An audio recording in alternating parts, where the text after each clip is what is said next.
민수기 13장 1절에서 3절까지 한번 같이 보겠습니다. 읽어보겠습니다.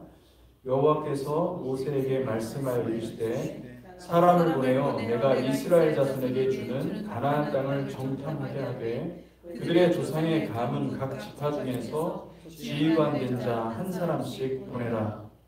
모세가 여호와의 명령을 따라 가란 광야에서 그들을 보냈으니 그들은 다 이스라엘 자손의 수령된 사람이라. 네, 여기까지 읽고, 이거는 이제 여러분들이 이 민수기를 계속해서 이 토라 포션에 따라서 쭉 읽어보시면서 우리가 이 계속 그 싱크로나이즈 타이밍을 우리가 싱크로나이즈 하는 게 굉장히 중요합니다. 이 마지막 때는. 그래서 우리가 지금 어디를 가고 있고 우리의 삶의 여정에서 민수기에 우리가 읽은 그 토라 포션 슐라흐 레카 따라해 봅시다. 슐라흐 레카. 예, 슐라흐 레카를 우리가 따라서 가야 되겠구나, 이렇게 생각을 하시고 말씀을 보시면 좋겠습니다. 제가 이 민수기 그 슐라흐 레카 이 부분을 하기 전에 먼저 지난주에 제가 말씀을 잠깐 나눴는데 아마 여러분들이 좀 어려운 말씀일 수 있습니다. 그래서 제가 잠깐 그 말씀을 좀 살펴보고 넘어가도록 하겠습니다. 요한계시록 6장 한번 펴시기 바랍니다. 성경을 부지런히 찾아야 될 것 같은데, 요한계시록 6장 말씀에 보면은 여섯째 일을 떼니까 어떤 일이 벌어지냐면은 6장 12절 내가 보니 여섯째 인을 떼실 때에 큰 지진이 나며 해가 검은 털로 짠 상복같이 검어지고 달은 온통 피같이 되며 하늘의 별들이 무화과나무 대풍에 흔들려 설익은 열매가 떨어지는 것 같이 땅에 떨어지며 하늘은 두루마리가 말리는 것 같이 떠나가고 각 산과 섬이 제자리에서 옮겨지네. 땅의 임금들과 왕족들과 장군들과 부자들과 강한 자들과 모든 종과 자유인이 굴과 산들의 바위 틈에 숨어 산들과 바위에게 말하되 우리 위에 떨어져 보좌에 앉으신 이의 얼굴에서와 그 어린 양의 진노에서 우리를 가리라. 아멘. 그 17절 그들의 진노의 큰 날이 이르렀으니 누가 능히 서리요 하더라. 요한계시록 6장은요 굉장히 문학적으로 기록이 된 것입니다. 그래서 이것을 그대로 word to word 이 말 그대로 우리 현상에 나온다 이렇게 보기보다는 이게 굉장히 지금 엄청난 일들이 일어나는, 이때까지 역사상에 일어나지 않았던 전무후무한 일들이 일어난다, 이렇게 이해를 하시면 좋겠습니다. 그래서 이제 이것은 이 요한계시록 전체에서 어떤 역할을 하냐면은 드디어 이제 하나님의 심판이 임하였다. 하나님께서 모든 이 세상에 불의한 것들, 우상 숭배를 일거에 척결할 때가 왔다라는 것을 보여주는 것입니다. 이 요한계시록 6장에서 얘기하는 것은. 그러니까 그때 가장 뚜렷하게 보이는 것이 뭐냐면은 15절에 보면 땅의 임금들과 왕족들과 장군들과 부자들과 강한 자들과 모든 종과 자유인이 굴과 산들의 바위 틈에 숨어. 실제로 이들이 막 그 바위 틈에 숨는다. 뭐 숨을 수도 있겠죠. 그런데 그런 뜻이 아니라 이게 너무너무 큰 이 하늘과 땅의 큰 재앙 앞에서 이들이 도망가는 것입니다. 안전한 곳을 찾아서 도망가는 것입니다. 그게 지금 하나님의 심판, 하나님의 진노가 왔다는 것을 누가 아는 것입니까? 모두가 알게 되는 것이죠. 그런 날이 온다라는 것을 얘기를 해주고 있는 것입니다. 그래서 제가 지난번에 그 이란이 미사일을 쏴가지고 이스라엘에 그 폭탄이 떨어지고 그 미사일이 떨어지는 모습이 여러분 혹시 그 유튜브나 아니면 뭐 뉴스에서 보신 적 있으십니까? 진짜 별똥별들이 막 수없이 많이 날아와서 떨어지는 것 같지 않습니까? 그래서 한 번은 이렇게 생각을 한 겁니다. 어떤 분들은 아마 이걸 이렇게 해석할 것이다. 별들이 떨어지는 것 같잖아요. 근데 여러분 그렇게 해석하는 게 아니라 성경은 그게 아니라 그런 일들은 아무것도 아닙니다. 사실은 실제로 그것보다 더한 일들이 일어나는 것입니다. 더한 일들이 일어나는데 중요한 것은 뭐냐면 이 엄청난 재난이 올 거예요. 전쟁도 극심해지고 가난도 오고 뭐 경제 뭐 곤두박질일 겁니다. 대한민국은 지금 난리 났습니다. 대한민국 이번에 외교 폭망. 돈 버는 것은요 외교밖에 없습니다. 그런데 대한민국은 이제 정말로 아주 가난한 나라, 베네수엘라 거의 버금가는 그런 나라가 될 수도 있습니다. 그 엄청나게 지금 심각한 일이 벌어진 거거든요. 그런 일들이 이제 곳곳에서 일어날 것입니다. 자, 생각을 해보세요. 이란의 지도자들이 거의 대부분 죽었어요. 핵을 연구하는 과학자들 다 죽었어요. 그리고 군인들을 지휘하는 지휘관들 다 암살했습니다. 이스라엘 정보력이 놀라는 거예요. 그들이 종교 지도자들만 남았어요. 이제 종교 지도자. 그들도 두려워 떨고 있습니다. 지금 그 상황이 된 거죠. 땅의 임금들과 왕족들과 장군들과 부자들과 강한 자들과 모든 종과 자유인이 자아가 살아있는 자들이죠. 자아가 살아있는 자. 준비가 안 된 사람들입니다. 이들이 두려워 떨고 이들이 정말 목숨을 구하는 그런 때가 온 것이고, 아니 이란이 한때는요, 이 이란이 페르시아 제국이었어요. 성경에서는 바사라고 하는 그 왕국, 그 왕국의 그 제국에 한때는 세상을 제패했던 그 제국이었습니다. 근데 제국이 이 며칠 사이에 다 날아가는 거예요. 놀라운 일이 아닐 수 없습니다. 우리는 지금 마지막 때로 들어가고 있고, 지금 여러분들이 이제 점점 보면, 영적인 눈을 열어서 보면요, 주님 오시는 시간이 너무나 가까워요. 여러분들이 알게 될 것입니다. 요한계시록 6장은 그렇게 해석할 수 있지만 요한계시록 8장을 한번 보십시오. 8장에 보면 셋째 천사가 나팔을 부니 횃불이 타는 큰 별이 하늘에서 떨어져 강들의 3분의 1과 여러 물샘에 썰어집니다. 이 별의 이름은 쓴 쑥이라 물의 3분의 1이 쓴 쑥이 되매 그 물이 쓴 물이 되므로 많은 사람이 죽더라. 이걸 이제 어떤 분들은 큰 별들이 진짜 이 문법적으로 이 말 그대로 이렇게 해석을 하는데, 저는 그렇게 보지 않고 이것은 하나님의 심판이에요. 하나님의 심판인데, 큰 별이 떨어졌다, 하늘에서 떨어졌다라는 것은 여기 요한계시록 8장뿐만 아니라 9장에도 보면은 큰 별이 떨어집니다. 별이 떨어져서 무저갱의 열쇠를 열어서 이 땅에 어마어마한 재앙을 불러일으키는 거예요. 여러분, 이전에 그 대통령 이름도 재앙이, 어떤 사람이 그 재앙이라는 이름을 붙여가지고 그렇게 했지 않습니까? 왜 그렇게 이름을 붙였을까요? 그 사람이 말 그대로 재앙입니까? 아니거든요. 요한계시록도 그렇게 이해를 하시면 돼요. 큰 재앙이 나온 거예요. 근데 그 재앙이 뭐냐면은 짐승이 나타난 거예요. 짐승이 나타나면은 수많은 사람들이 죽는 거예요. 재앙이 나타난 거예요.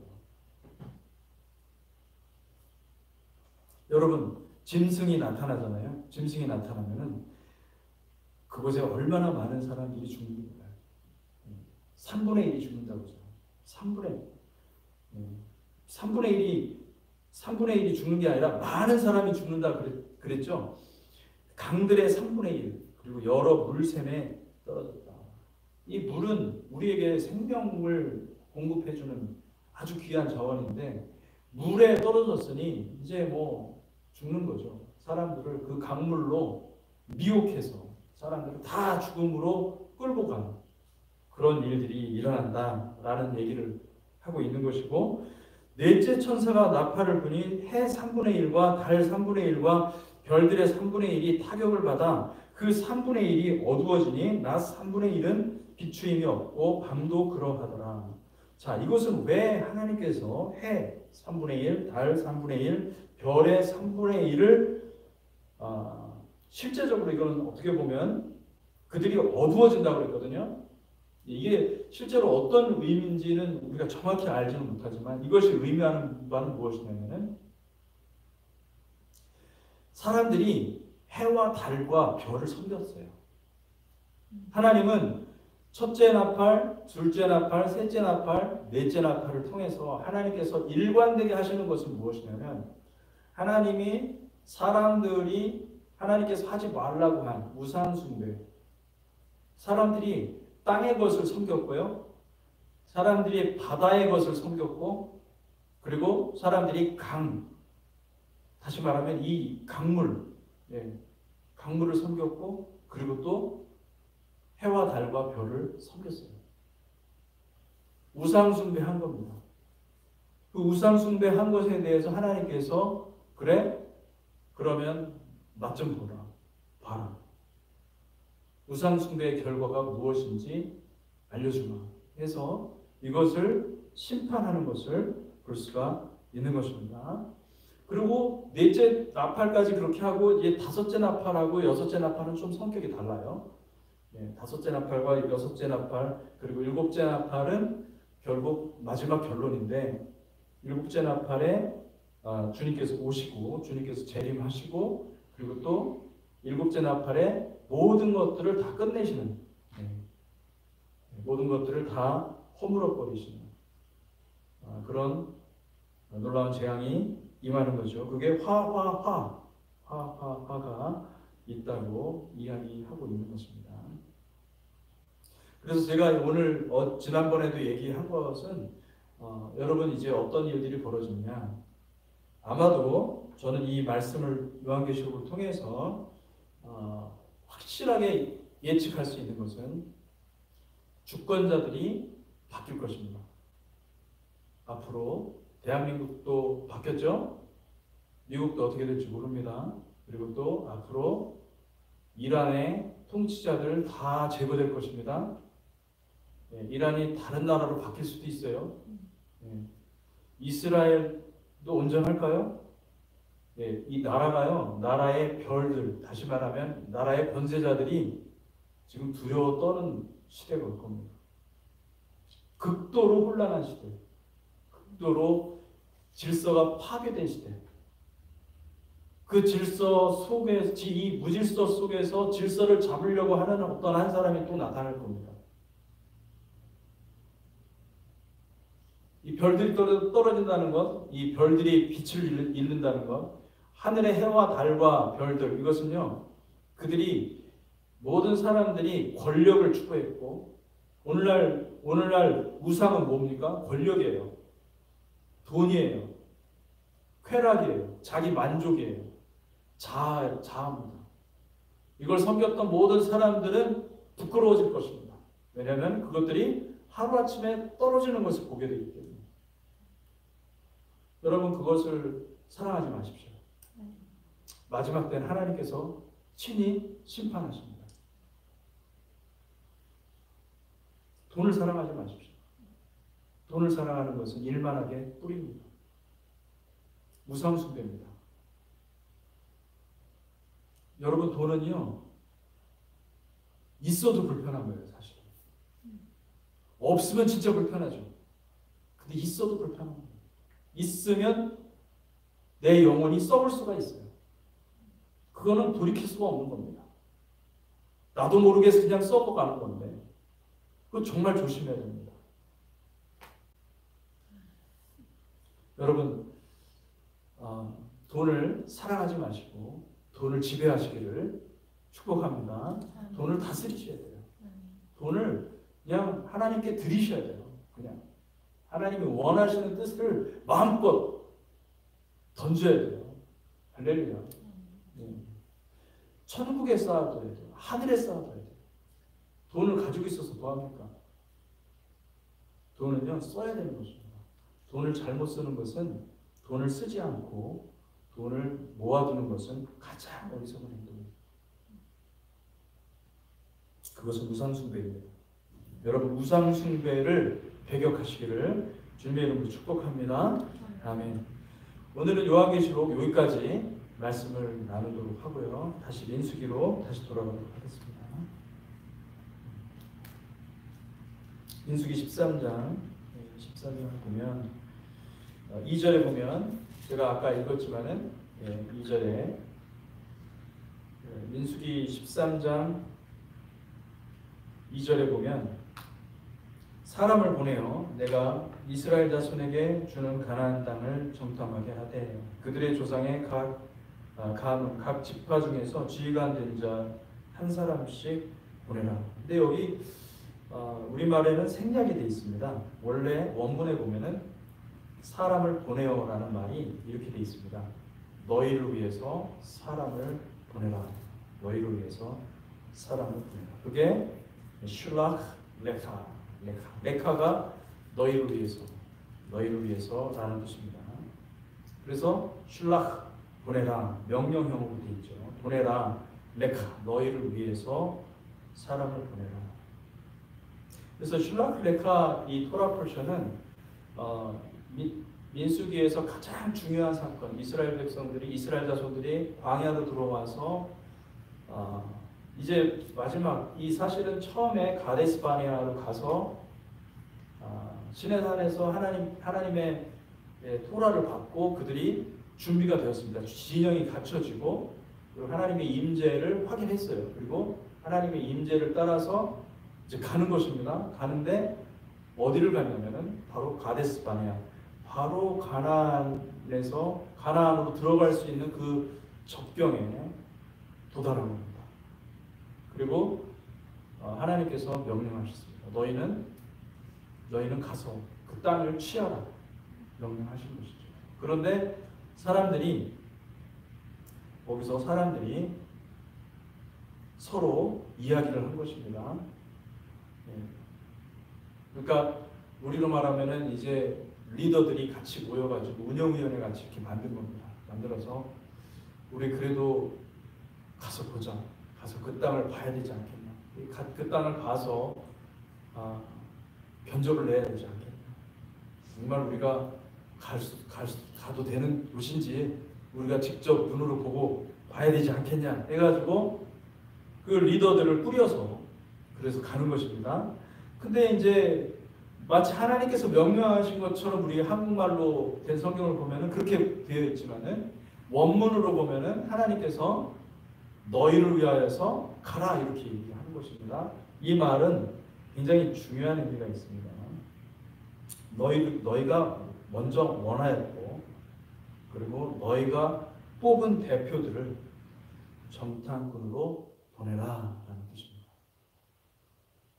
자, 하나님은 하나님의 뜻이 있어요. 근데 하나님의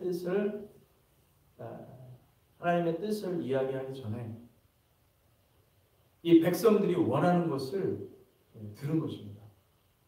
그러니까 백성들은 자기의 뜻이 있는 거예요. 자기의 원하는 것들이 다 있었던 거죠.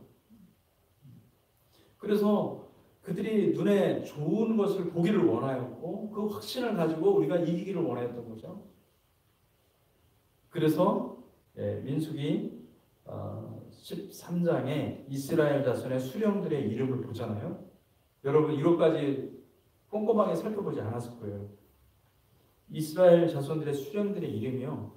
민수기 1장의 그 지휘관, 그 수령들의 이름과 다릅니다. 이게 놀랍지 않습니까? 왜 다를까? 이게 같아야 되지 않겠습니까? 유대인들은 이걸 이렇게 해석합니다. 토라를 오랫동안 연구한 사람들은 민수기 1장의 지휘관들은 영적인 수준이 상당한 사람들이라는 거예요. 영적인 마음이 있어서 이 모든 사람들을 토라로 가르칠 수 있는 이 수준이 돼 있는 사람들. 영적인 리더였다는 거예요. 근데 민수기 13장은 영적인 리더들이 아니었다는 거예요. 그들은 우리 크리스찬들도 여러분 크리스찬들도 영적인 사람이 있고 육적인 사람이 있는 거예요. 이 겉사람이 강한 사람이 있는 거예요. 야곱 같은 사람이 있는가 하면 속사람이 탐임, 그가 매끈하다고 그러는데 이 탐이라는 말이 매끈하다는 말도 있지만 온전하다, 완전하다 이러한 그런 뜻도 있습니다. 재물과 같다. 하나님이 보시기에 흠없는 재물이다. 탐임. 근데 야곱은 그랬어요. 근데 에서는 뭐예요? 들사람이었어요. 피부가 빨갛고 붉고 에돔 같고 그래서 들사람이었고 겉사람이었고 겉사람. 우리가 예수 믿고서 바로 속사람이 강건해지면 좋겠는데 여러분 예수 믿고 속사람이 강건해지기까지 엄청 하나님께서 다루시고 깨뜨리시기도 하시고 어떤 때는 정말 우리가 실패를 많이 경험을 하거든요. 그러면서 속사람이 조금씩 깨달아지고 알아지고 성장하고 자라가는 거예요. 영적인 사람이 되는 것은 뭐 한순간에 이렇게 되는 게 아니에요. 근데 여러분 한 가지를 분명히 하셔야 됩니다. 여러분 하나님께 더 가까이 가려고 하는 사람이 되시기를 축복합니다. 내 것을 주장하려고 하는 사람이 되면 겉사람입니다. 내 것을 주장하려고 내 만족을 위해서 신앙생활을 하잖아요. 그러면은 여러분 은혜 받으려고 하는 사람이 되는 거예요. 은혜 받으려고 받는 것이 목적이 되잖아요. 그럼 이 놀라운 것은 받는 것이 목적이 되면은 주지를 않습니다. 주는 사람이 안 됩니다. 주는 것이 목적이 되잖아요. 그러면 하나님이 부어주십니다. 할렐루야. 아멘. 영적인 사람은 뭐냐면 주는 사람이에요. 엄마 아빠는 뭐 항상 어떤 생각하는 거죠? 자식에게 뭘 줄까? 그렇잖아요. 자식에게 뭘 주면 애가 좀 잘 자랄 수 있고 성장할 수 있을까? 자식은 어떤 생각을 하냐면은 뭘 받을까? 나보다 저놈이 더 많이 받으면은 배가 아프고 과일 갖다 놓으면요 경쟁해요. 맛있는 거 먹으려고. 이게 자식들이 싸우는 거. 밥그릇 가지고 싸우는 거죠.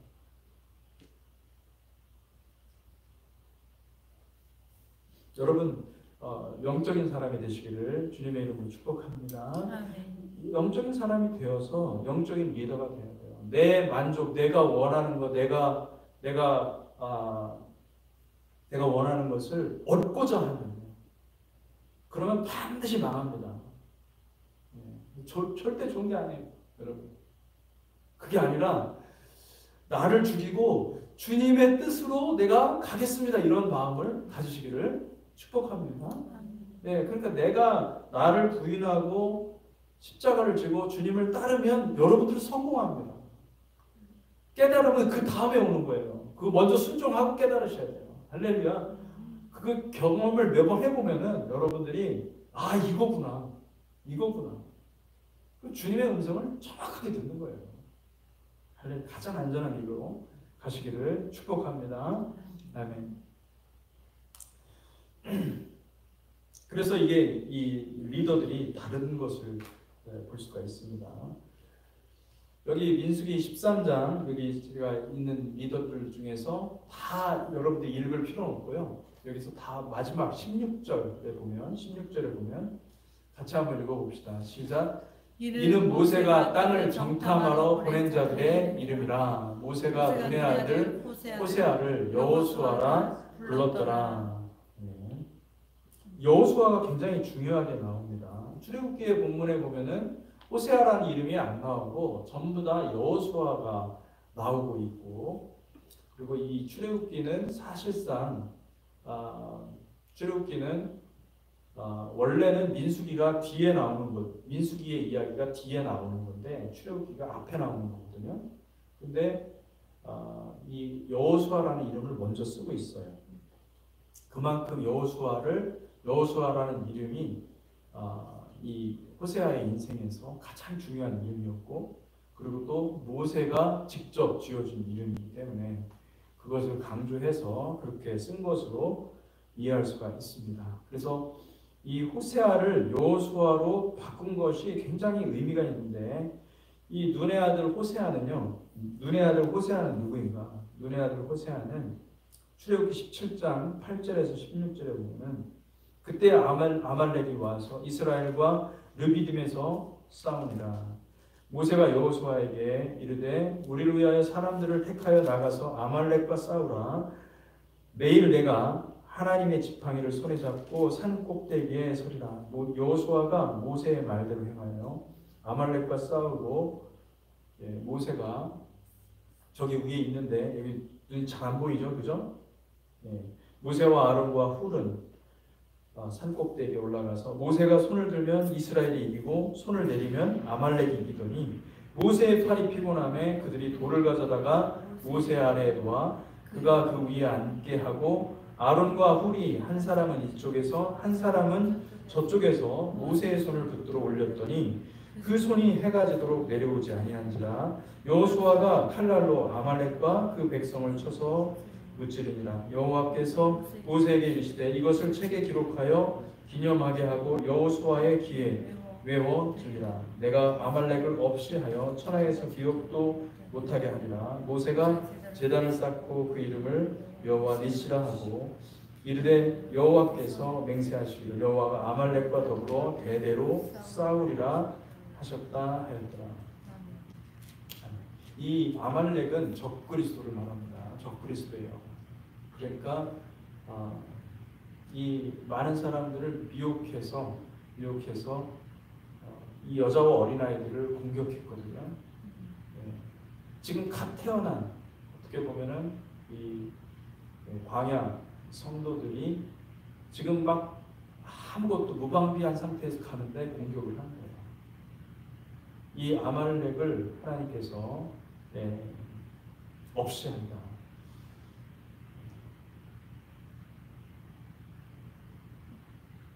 그렇게 해서 하나님께서 그렇게 전쟁, 이 적그리스도와의 싸움에서 하나님께서 누구를 사용하시냐면은 모세와 아론과 훌을 사용하시고, 그리고 또 여호수아가 칼날로 아말렉과 그 백성을 쳐서 무찌른다라고 이야기하고 있습니다. 모세와 아론과 훌은 중보기도자들이죠. 모세가 손을 올리고 아론과 훌은 그 옆에서 붙들었습니다. 근데 그때 여호수아가 칼날로 아말렉과 그 백성을 쳐서 무찔렀다. 요한계시록에도 보면 흰 말을 타고 온 그 여호와 예수 그리스도께서, 어린 양께서 그 입에서 칼이 나와서 그 적그리스도의 짐승의 백성들을 다 무찌른다라는 내용이 나오고 있습니다. 여호수아가 승리하는 사람이고 그리고 이기는 자입니다. 여호수아가 의미가 있는 거예요. 여호수아가, 호세아는 원래 어떤 의미가 있냐면, 호세아는 호세아를 여호수아로 바꾼 것의 의미가 여러 가지가 있는데, 여러분 이 호세아는요 구원하다라는 뜻입니다. 구원하다, 일반적인 의미예요. 야샤라는 말에서 나왔는데 구원이라는 명사형으로 바뀌었어요. 야샤에서 호세아가 되었고, 그리고 여호수아는 무엇이냐면은 여호수아는 야샤 플러스 여호와가 들어가 있는 겁니다. 그래서 여호와께서 구원하신다라는 의미입니다. 모세가 직접 지어준 이름인데, 모세가 그냥 지어준 것이 아니라 하나님께서 이 호세아를 보고 그 이름을 짓게 해주셔서 하나님이 지어주신 이름입니다. 그래서 여호와께서 구원하신다. 여호와께서 구원하신다.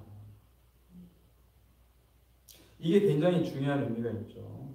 여호수아의 사명은 호세아의 사명은 무엇이냐면 가나안 정복할 때 그가 전쟁에서 능한 전쟁의 신 여호와께서 함께 하신다. 그래서 반드시 이기게 하신다라는 의미가 있습니다. 그러니까 여호수아는 승리하도록 부르심을 받은 사람입니다. 근데 누가 승리합니까? 내가 승리하는 것이 아니라 여호와께서 승리하신다. 여러분 인생에서 여러 가지 싸움이 많이 있잖아요. 그런데 승리하는 방법은요, 비결은요, 내 자아가 강해지면 지는 것입니다. 내 자아가 강해지면은 내 만족을 향해 갈 수밖에 없어요. 그러면은 그 싸움에서 반드시 집니다. 그러면 어떻게 되냐? 내 안에 예수께서 강하게 일해야 됩니다. 할렐루야. 내가 죽고 예수가 강해져야 됩니다. 하나님의 음성이 더 강해져야 되고, 그러면은 그럴수록 여러분 상황은 어떤 면에서는 여러분 현실적인 상황은 반대로 갈 수도 있어요. 그렇지만은 내 마음은 평강 가운데 있어요. 할렐루야. 그러면 승리하는 것입니다. 시간이 지나면은 그걸 증명해 줄 거예요. 하나님께서. 할렐루야. 우리 교회도 마찬가지예요. 우리 교회도 여러분 이 상황과 현실에 자꾸 이렇게 우리가 시선이 가잖아요. 그러면은 자꾸 낙담하고 좌절해요. 그러지 마세요. 그렇게 안 해요. 계속 하나님을 바라보십시오. 하나님을 바라보고 믿음으로 선포하시기를 축복합니다. 아멘. 그래서 우리가 그렇게 믿음의 눈으로 바라볼 때 여호와께서 구원하신다라는 것을 알 수가 있고, 또 이것이 이제 구속사적인 의미가 있는데, 구속사적인 의미는 무엇이냐면은 여러분 창세기 22장에 보면은 아브라함이 아들을 모리아산으로 가가지고 거기서 바치려고 할 때 하나님께서 멈추게 하십니다. 그리고 축복하십니다. 그러면서 뭐라고 말씀하시면 여호와께서 준비하신다. 여호와 이레, 여호와께서 준비하신다. 여호와께서 준비하신다. 근데 여호와께서 준비하신다는 게 무엇입니까? 그게 예수 그리스도거든요. 여호와께서 구원하신다. 똑같이 예수 그리스도, 여호수아라는 의미입니다.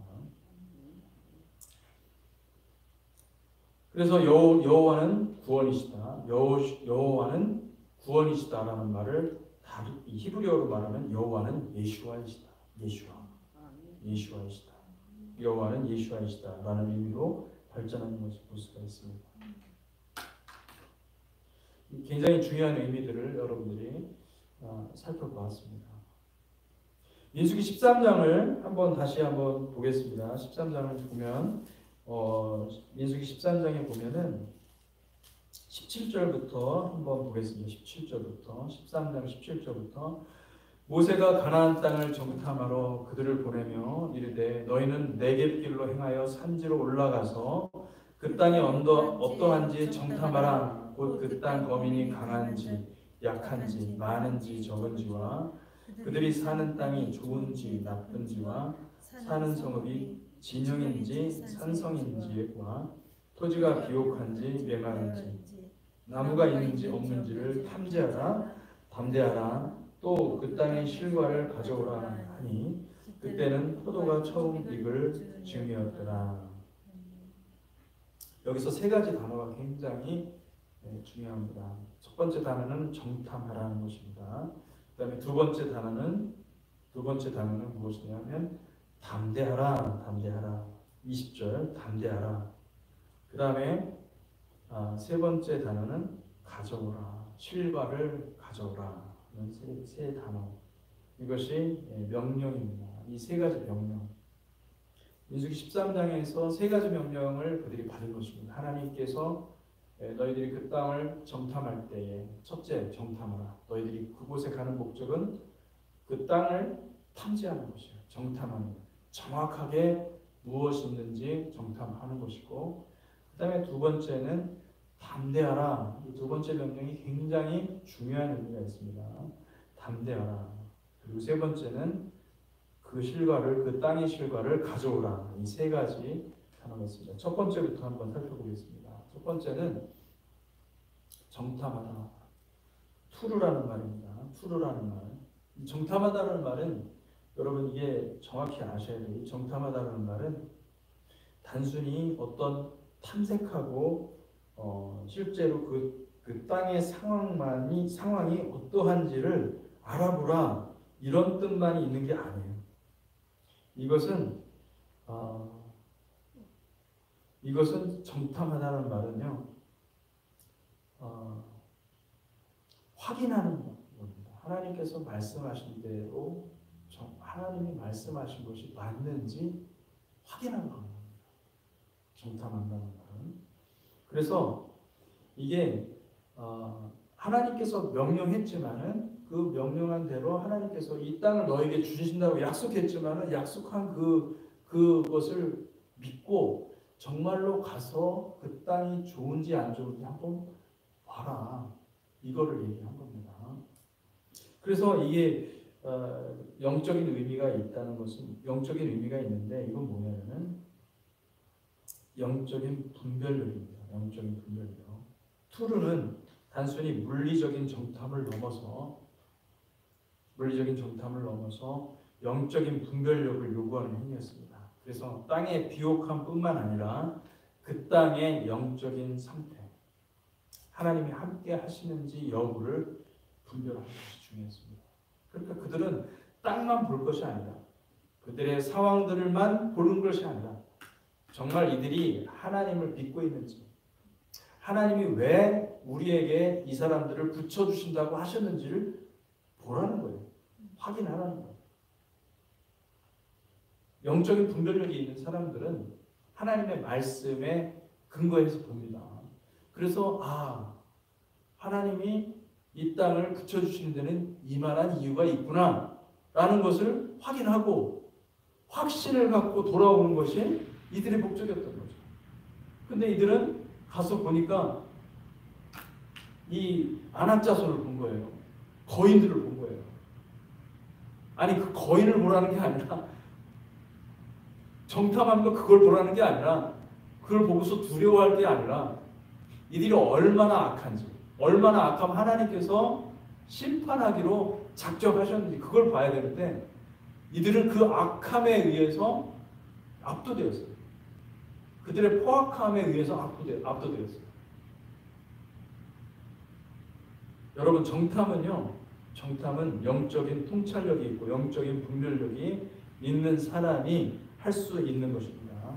그래서 여기 안타깝지만은 10명의 정탐꾼은 그 외적인 거대함과 이 강함에 집중해서 부정적인 보고를 했고 그리고 영적인 분별력이 없다는 것을 스스로 증명한 것입니다. 반면에 여호수아와 갈렙은 하나님의 약속과 권능을 믿는 영적인 통찰력을 가지고 그리고 다시 말하면 정탐을 했다는 것이죠. 신명기 1장 33절에 보면은 하나님이 밤에는 불 가운데 낮에는 구름 가운데 행하사 너희 갈 길을 지시하신 자이십니다. 너희 갈 길을 지시하신 자이십니다. 하셨다라는 말이 투르입니다. 정탐하다라는 말입니다. 그러니까 하나님께서 다 꼼꼼히 다 살펴봐서 그것을 탐지하고 그것을 인도했다라는 말을 볼 수 있는 것입니다. 그래서 탐색하고 인도하신다라는 의미로 이 투르가 사용된 것을 볼 수가 있습니다. 여러분, 우리가 사실 교회에서 이렇게 회의를 하다 보면 자기 생각을 너무 많이 해요. 벌써 그때 자기 생각들을 얘기 나오고 그러는 것들은요, 사실은 우리가 우리 자신이 분별이 되는 것입니다. 우리가 어떤 사물을 분별하는 게 아니라 하나님의 말씀에 의해서 우리가 연단 받을 자인지 아니면 승리할 자인지 이 두 가지가 나뉘어지는 것입니다. 연단은 뭐냐면 광야에 들어가서 말씀을 순종할 때까지 고통을 받아요. 내 자아가 다 죽는 과정을 통과해야 돼요. 이스라엘 자손은 40년을 그렇게 고생했거든요. 내 자아가 완전히 죽을 때까지 계속 물을 먹이는 겁니다. 여러분 그 광야 시즌 너무 오래 가면요 쉽지 않아요. 인생 빨리 순종하시기를 축복합니다. 아멘. 그래서 거기서 내 마음이 준비가 되잖아요. 마음이 제대로 이제 준비가 돼서 순종하는 사람, 하나님의 뜻을 구하는 사람이 되어 있잖아요. 그러면 그는 승리로 나아갈 수 있는 준비가 되어 있는 사람이에요. 영적인 전쟁을 수행할 수 있는 광야 시즌이 있고 가나안 시즌이 있는 거예요. 광야 시즌에서는 여러분들 훈련하는 장소고요. 가나안 시즌은 실전이에요. 실전 영역으로 들어가시기를 축복합니다. 아멘. 그래서 광야에서는 물론 하나님께서 하나님께서 왜 교회 공동체를 만들어서 교회 매주마다 오게 해서 하나님의 말씀을 들려주냐면 여러분들이 거의 대부분은 많은 경우는 다 광야에서 훈련받고 있거든요. 그렇잖아요. 광야에서 훈련받는데 무엇이 있어야 돼요? 말씀이 있어야 돼요. 말씀이 없이는 이 광야에서 이 가나안 시즌으로 건너갈 수가 없는 거예요. 말씀으로 내가 연단받고 훈련받아야 가나안에서 승리할 수 있기 때문에.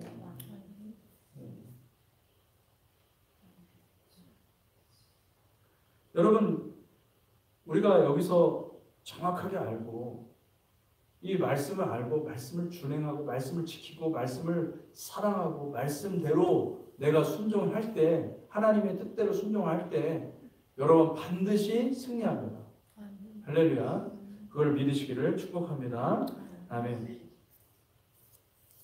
그 다음에 두 번째 단어는 담대하다라는 말입니다. 담대하다. 하작. 군인들이 여러분 이스라엘 군인들이 자주 사용하는 말이 하작. 우리 말은 아자 이런 뜻인데 하작. 이게 무슨 말입니까? 하작이라는 말은 붙들림 바 되다. 하나님의 말씀에 꽉 붙잡힌 바 되는 거예요. 하나님의 말씀에 완전히 딱 앵커, 꽉 붙잡힌 바 되는 거예요. 말씀에서 떠나지 않는 거예요. 여호수아에게 강하고 담대하라. 그 말씀을 뭐라고 그러죠? 말씀을 지키고 청종하고. 우리 여호수아 1장 8절 한번 보겠습니다. 여호수아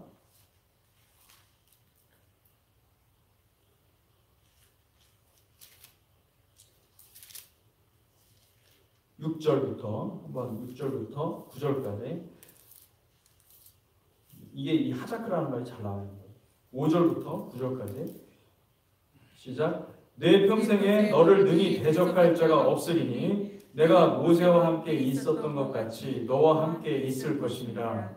내가 너를 떠나지 아니하며 버리지 아니하리니 강하고 담대하라. 너는 내가 그들의 조상에게 맹세하여 그들에게 주리라 한 땅을 이 백성에게 차지하게 하리라. 오직 강하고 극히 담대하여 나의 종 모세가 내게 명령한 그 율법을 다 지켜 행하고 우로나 좌로나 치우치지 말라. 그리하면 어디로 가든지 형통하리니 이 율법책을 내 입에서 떠나지 말게 하며 주야로 그것을 묵상하여 그 안에 기록된 대로 다 지켜 행하라. 그리하면 내 길이 평탄하게 될 것이라.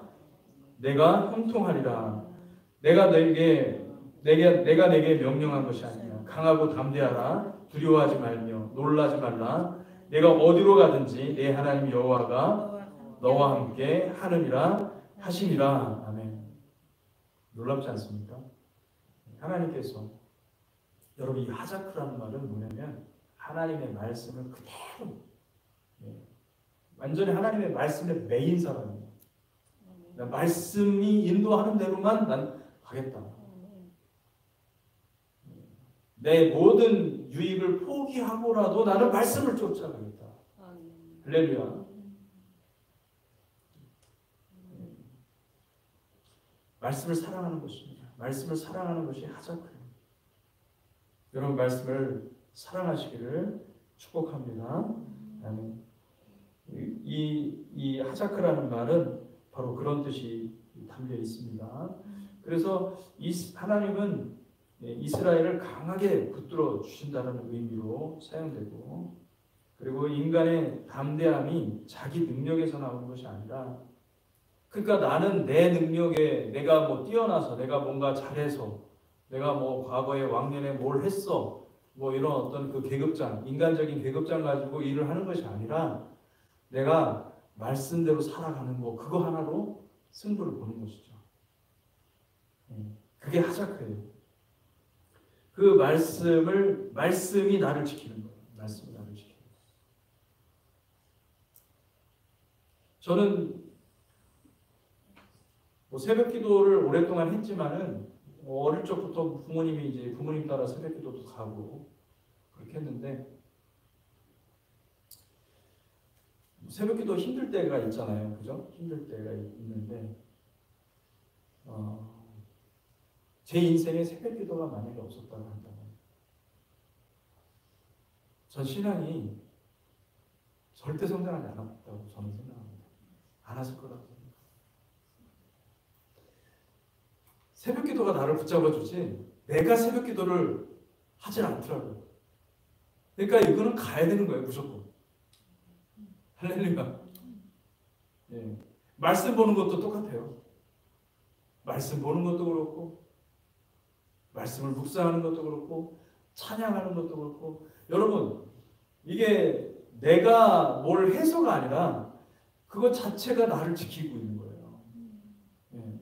내가 더 사랑하잖아요. 더 헌신하잖아요. 그러면 그게 파워예요. 우리의 영혼을 강하게 하는 이 하자크로 만드는 파워가 되는 줄 믿으시기 바랍니다. 아멘. 저는 한국 사람들에게 하나님이 반드시 축복해 줍니다. 믿습니다. 네. 새벽에 다른 사람들 다 자고 있는데 와서 부르짖어 기도하니 하나님 안 들으시겠습니까? 할렐루야.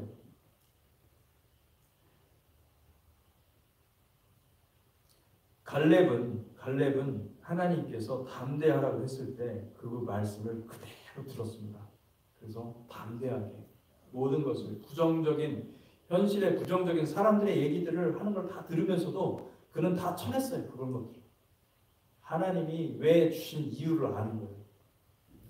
심지가 굳건한 거예요. 누가 얘기를 해도 흔들리지 않는 거예요. 왜? 하나님 말씀하셨어요. 하나님이 확인하라고 해서 확인해 진짜 그러하다라는 것을 다 그대로 갈렙은 가서 보고를 한 겁니다. 다른 사람들은 다 자기의 의견이 있고 자기 생각이 있어. 아이고 여기 와서 또 죽게 됐구만.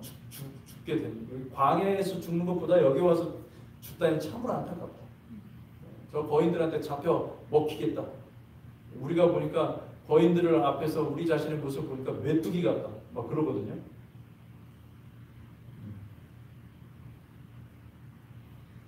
여러분 하자크가 우리에게 담대함을 만들어주는 것을 믿으시기 바랍니다. 그 다음에 세 번째는 가져오다. 이게 바라는 말, 야바, 이거는 히필형입니다. 사역형인데 이것은 바는 여러분 올람하바, 그죠? 올람하바 뭐예요? 오는 나라, 그죠? 장차 임할 나라, 오다예요. 오다. 근데 이 야바 하면은 어떻게 되는 거냐면은 이 야비아흐가 되면은 뭐냐면 히필이 되면은 사역형이에요. 오게 하다, 가져오다라는 뜻으로 사용할 수가 있습니다. 그래서 가져오다라는 말이 되는데 그 땅의 열매를 가져오라는 것이 어떤 뜻이냐? 이것은 무엇이냐면은 믿음의 증거물을 가져오라. 그 땅의 과실을 가져오라 그렇게 얘기했는데 그들은 참 아이러니하게도 그 땅의 과실을 가져올 때 그 포도 하나를 따오는데도 혼자 못 들어가지고 포도를 둘이 데리고 가지고 올 정도로 엄청난 말도 안 되는 거죠. 사실은 이 포도가 얼마나 탐스럽고 얼마나 그 땅의 그 소산이 얼마나 아름답고 풍성한지. 근데 그것을 보고도 그들은 두려워했어요.